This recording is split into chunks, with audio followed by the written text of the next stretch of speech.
Mysterious murder of Monroe County Elections Commissioner Jim Miller back in 2010 still hasn't been solved.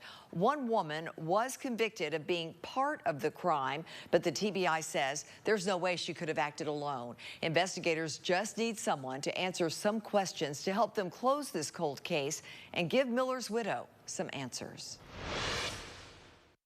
Vicki Miller places bright orange flowers at the grave of her husband, Jim, known to his friends as a loyal Vol fan, a dog lover whose beloved pet he named Mutt is now growing old. Mutt! Woohoo! Woohoo! Still making the trek to the cemetery in Sweetwater. He was a farm boy. He'd been raised to work, and that's all he knew was working.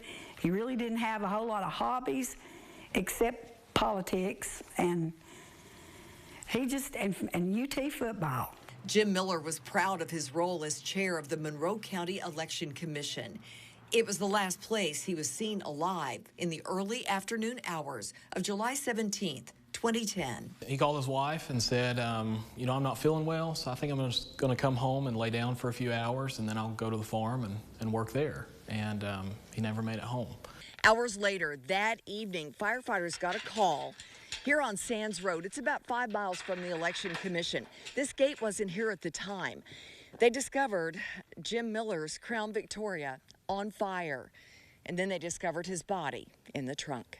The TBI says the spot where Miller's body was discovered was not where he was killed. But we think his vehicle and him inside were transported there after the fact. And basically they dumped his vehicle there, and that's where the fire was started. One woman, Jessica Kennedy, 27 at the time, was convicted in Miller's death. In her trial, we learned Miller was shot 3 times in the head and robbed. Kennedy was sentenced to 22 years in prison, but investigators don't believe she acted alone. So who are these unnamed others? And where are they today? We've had information that other people may have been involved, and we would like to follow through with that, and we just need the public's help calling in with that information. For the first time, Vicki takes us to the site where she believes her husband was killed. Nice gate over there. Yeah. A wooded area in Monroe County Vicki calls Hell's Kitchen for its reputation as a haven for meth houses. It looks different today than it did in 2010. All 3 of the houses are gone. Mysteriously burned. Mm-hmm. Vicki believes Jim may have come to the area to check on a family he knew before heading home, and perhaps saw something he shouldn't have. Vicki is unrelenting in her quest to find new clues from people in the area to help close the case. You think Jim was shot there, or over there? Do you think you'll ever have answers? I do. I know there's good people out there that, it's been a burden on their heart that they want to, share what they do know, and I know they know.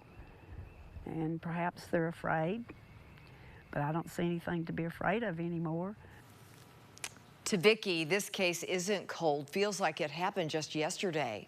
But she knows it has been a long time. So please think back to July 17th, 2010, if you were in the area of Highway 68 and Sands Road. And if you saw anything worth mentioning, please call the TBI at 1-800-TBI-FIND.